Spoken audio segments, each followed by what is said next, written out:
Hello दोस्तों, स्वागत है आप सभी लोगों का आपके अपने यूट्यूब चैनल स्टडी 2.0 के इस ऑफिशियली वीडियो में।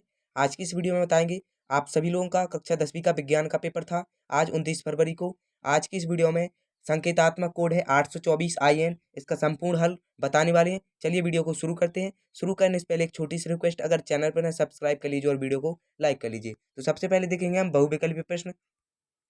तो सबसे पहला प्रश्न है हमारा, 10 सेंटीमीटर फोकस दूरी का एक उत्तल लेंस एक वस्तु के बराबर आकार का वास्तविक प्रतिबिंब बनाता है। वस्तु और इसके प्रतिबिंब के बीच की दूरी होगी। तो इसका राइट आंसर होगा आपका ऑप्शन बी 20 सेंटीमीटर। ठीक है।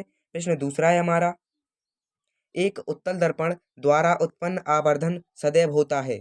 एक उत्तल दर्पण द्वारा उत्पन्न आवर्धन सदैव होता है। तो इसका राइट आंसर होगा ऑप्शन बी 1 से कम। ठीक है। प्रश्न तीसरा है, एक अभिसारी लेंस की फोकस दूरी 20 सेंटीमीटर है, इस लेंस की क्षमता होगी। तो इसका राइट आंसर होगा आपका ऑप्शन सी 5.0 डायप्टर, वो भी प्लस का। ठीक है।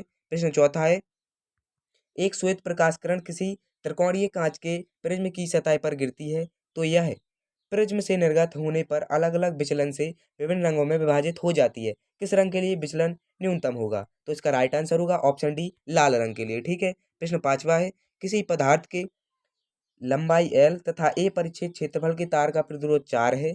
इसी पदार्थ के अन्य तार की लंबाई 2L तथा परिच्छेद A/2 हो तो उसका प्रतिरोध होगा।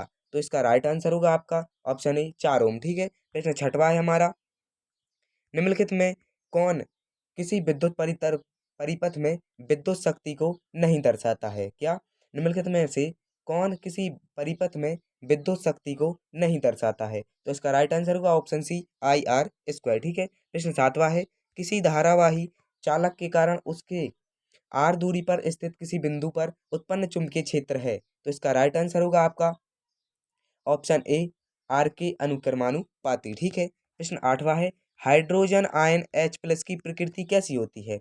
हाइड्रोजन आयन H+ की प्रकृति कैसी होती है? तो इसका राइट आंसर होगा ऑप्शन ए अम्लीय। ठीक है। प्रश्न नौवां है, धावन सोडा के एक अणु में जल के अणुओं की संख्या कितनी होती है? तो इसका राइट आंसर होगा ऑप्शन डी 10। ठीक है। अब देखते हैं अगले प्रश्न, जो कि है प्रश्न 14वां, मानव में लिंग गुणसूत्रों की संख्या होती है। तो इसका राइट आंसर होगा ऑप्शन बी 2। ठीक है। प्रश्न 15वां है, शरीर के बाहर से ऑक्सीजन को ग्रहण करना कोश की आवश्यकता के अनुसार खाद्य स्रोत को विघटन करना क्या कहलाता है? वो कहलाता है श्वसन। ठीक है।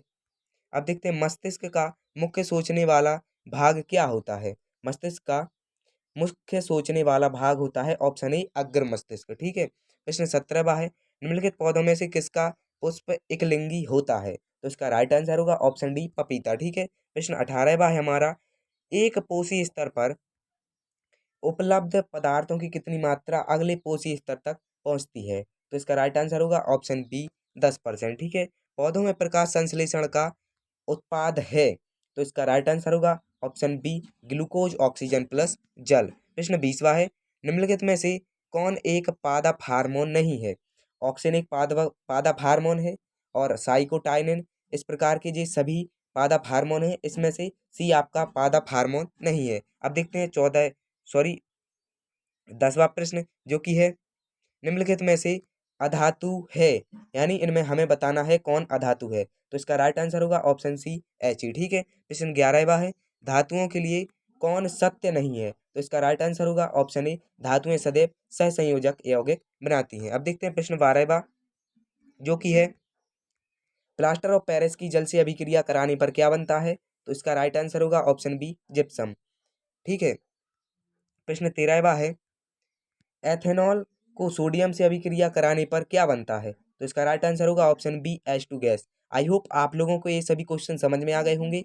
अब इसके पार्ट 2 में हम इसके न्यूमेरिकल क्वेश्चन और लॉन्ग आंसर क्वेश्चन देखेंगे। सो चैनल को सब्सक्राइब करके रख लेना। ठीक है। चलिए मिलते हैं नेक्स्ट वीडियो में, तब तक के लिए जय हिंद, वंदे मातरम।